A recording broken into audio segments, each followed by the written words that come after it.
Olá pessoal, então nessa videoaula nós vamos concluir as nossas discussões aí sobre memória cache, apresentando para vocês um último conceito importante sobre memória cache, que seria o conceito de cache multinível.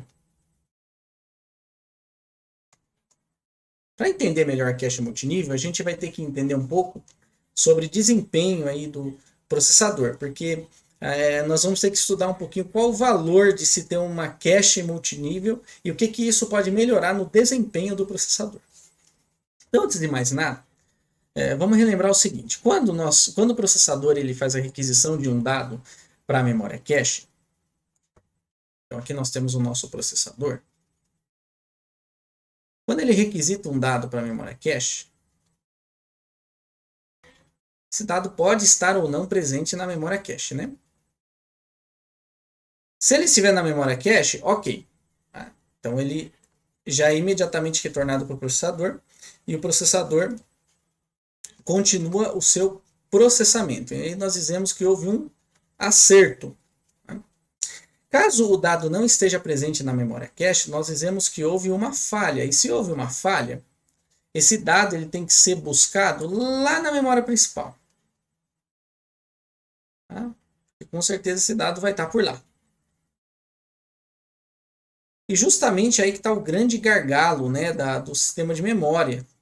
Esse acesso à memória principal ele é muito mais lento que o acesso à memória cache. E para recuperar esse dado, nós gastamos um tempo que nós chamamos de penalidade de falha. Que é o tempo que nós pagamos aí de processamento para poder recuperar o dado da memória principal. Então, nesse ponto, eu queria frisar para vocês o seguinte: nós pagamos tempo de processamento. Então, o processador, como ele funciona lá no fundo, né? Essencialmente, o processador ele é um reloginho, né?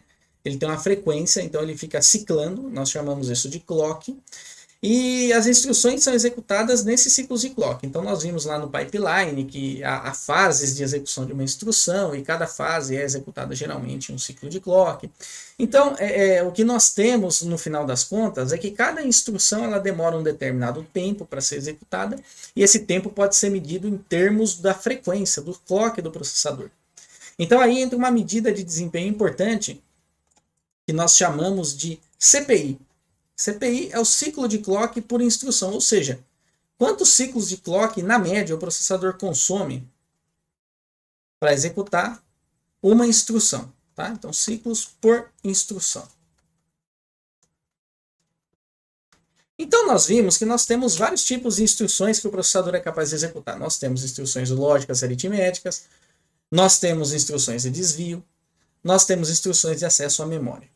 Então, o grande gargalo encontra-se nas instruções de acesso à memória. Então, quando há uma instrução lógica aritmética, o processador rapidamente executa. Então, digamos que ali, então, quando se constrói um processador, você calcula quantos ciclos de clock, em média, se demora por instrução. Então, a instrução lógica aritmética é rapidinha, uma instrução de desvio é rápida.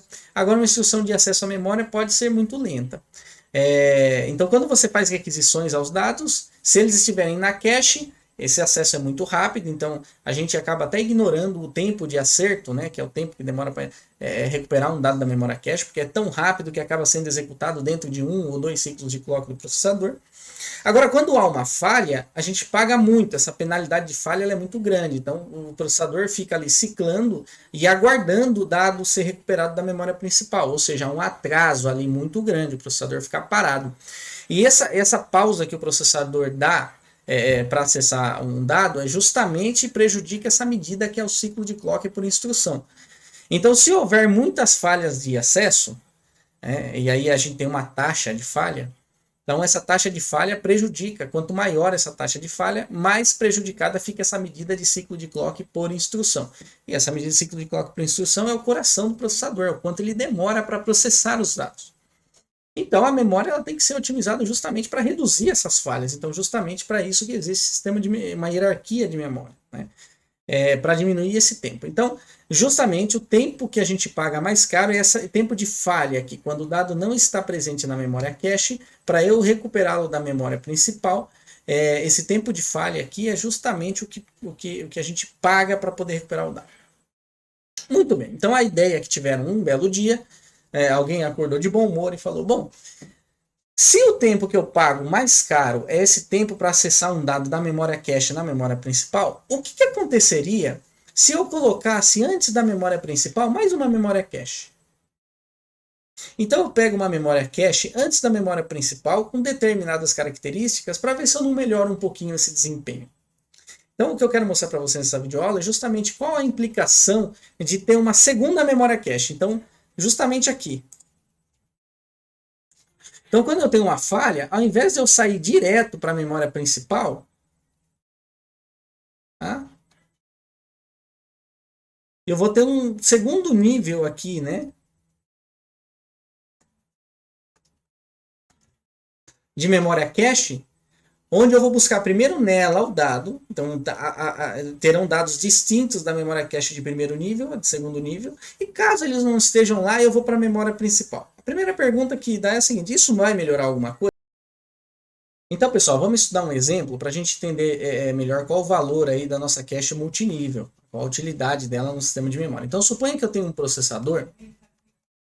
Um processador, para vocês terem uma ideia, esses valores de ciclo de clock, essas coisas, o processador ele é passado por um conjunto de testes que é chamado de benchmark.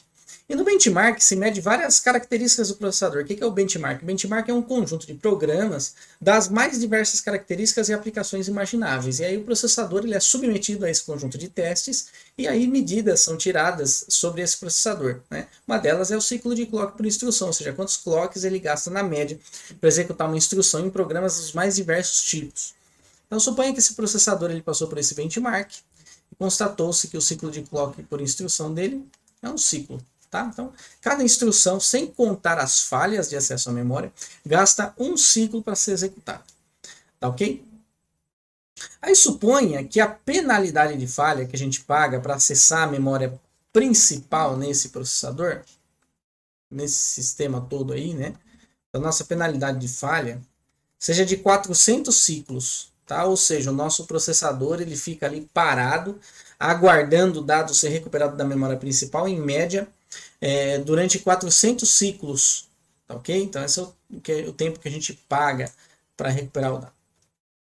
Suponha que a gente então insira aí uma cache secundária. Então essa cache secundária ela vai ser maior que a cache primária, vai ficar mais longe do processador. Então suponha que o tempo de acesso a essa cache secundária, como ela está um pouquinho mais longe do processador, suponha que esse tempo de acesso seja de 20 ciclos. Tá? Então o processador fica ali parado 20 ciclos, aguardando um dado ser recuperado dessa memória secundária. Opa, então maravilha, né? Bem mais rápido que da memória primária. Então na prática isso que aconteceria, né?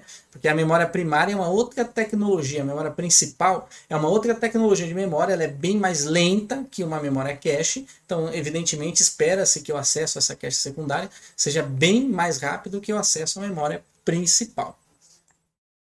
E suponha que aí haja uma taxa de falhas. Agora vamos estudar a taxa de falhas aí do nosso processador. Então suponha que sem a cache secundária, ou a gente pode imaginar o seguinte: suponha que a taxa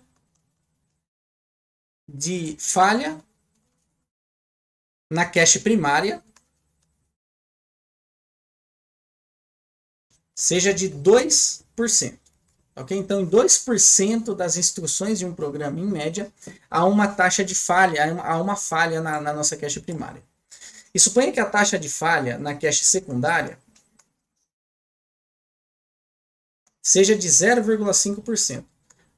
Tá? Por que esses valores fazem sentido? Tá? Porque pensem comigo, a cache secundária ela vai ser maior que a cache primária. Então, essa é uma característica da cache secundária. Porque o objetivo dela não é ser uma memória rápida apenas, mas é ser uma memória de grande capacidade. Então, ela tem que ser bem maior que a primária.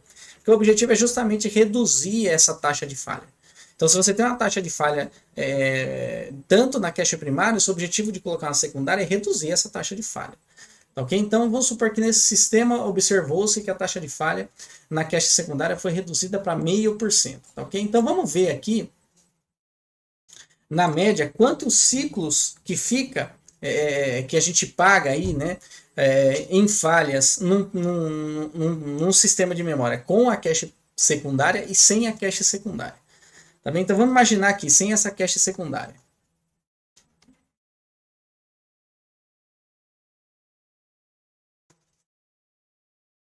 Então, um programa com i instruções, vamos pegar um programa com uma quantidade aleatória de instruções, tá ok? Então, em um programa com i instruções, 2% das instruções elas vão causar uma falha de acesso aí na memória cache, tá bom? E a gente paga aí 400 ciclos de falha de processamento para poder recuperar um dado da memória principal, tá ok? Então, sempre que há uma falha na memória cache, sem a presença da secundária, a gente tem que acessar esse dado lá na memória principal. Então, o que acontece é que a quantidade de ciclos aí que a gente paga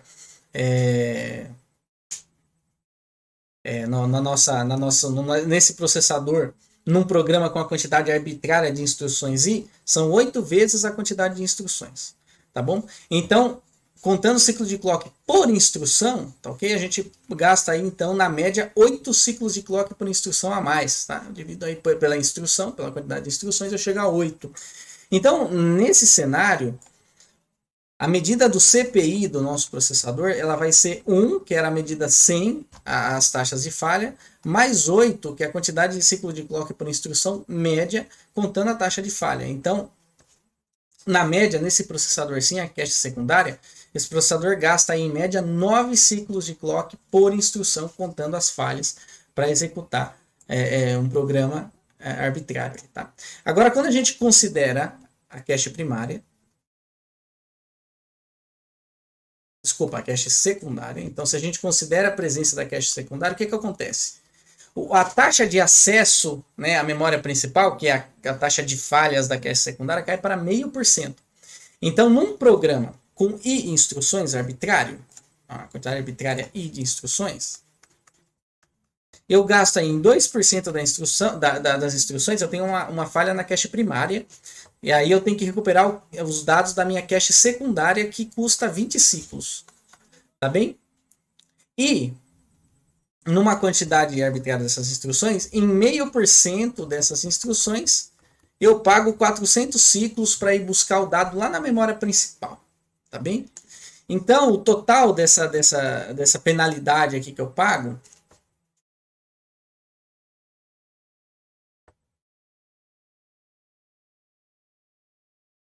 é, então, 0,4, né? Vai dar aqui, e mais, e aqui vai dar 2i. Ok? Então, isso daqui vai dar 2,4i. Tá certo?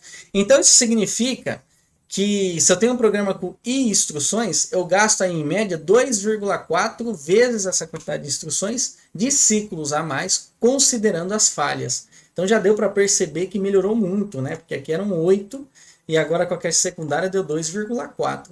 Então com isso, a quantidade de ciclo de clock por instrução do meu processador vai ser 1, que era a quantidade de ciclo por instrução que eu tinha sem as falhas, mais 2,4, que é a quantidade de ciclos de clock por instrução que eu tenho com as falhas.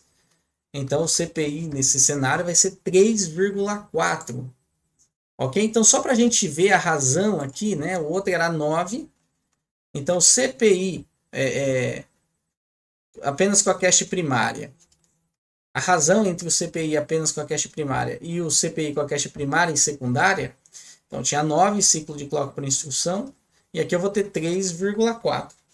Okay? Isso daqui dá 2,6. Então isso significa que o processador, com a presença da cache secundária, nessas condições que eu mostrei para vocês, ele é 2,6 mais rápido, 2,6 vezes mais rápido que o processador que tem apenas a cache primária. Então veja, é o mesmo processador, o mesmo desempenho, um ciclo de clock por instrução, mas com a inserção da cache secundária, acabou que a taxa de falhas na memória principal foi reduzida drasticamente e o tempo de acesso aí da taxa da falha na cache primária também foi reduzido. Então isso causou uma redução no tempo geral considerável. Né? Então isso mostra aí o valor da cache primária e da cache secundária. Então essa abordagem de cache multinível, ela tem o seguinte objetivo. A cache primária, ela tem por objetivo minimizar o tempo de acerto, tá bom? Então as características da cache primária vai ser a seguinte. Então ela deve minimizar o tempo de acerto. Então ela vai ser uma memória pequena, tá? E ela vai ficar bem pertinho do processador. Então, quem aí já olhou para algum processador moderno para comprar e viu lá cache L1, cache L2, justamente a cache L1 é a cache do nível 1, que é a que está mais próxima do processador.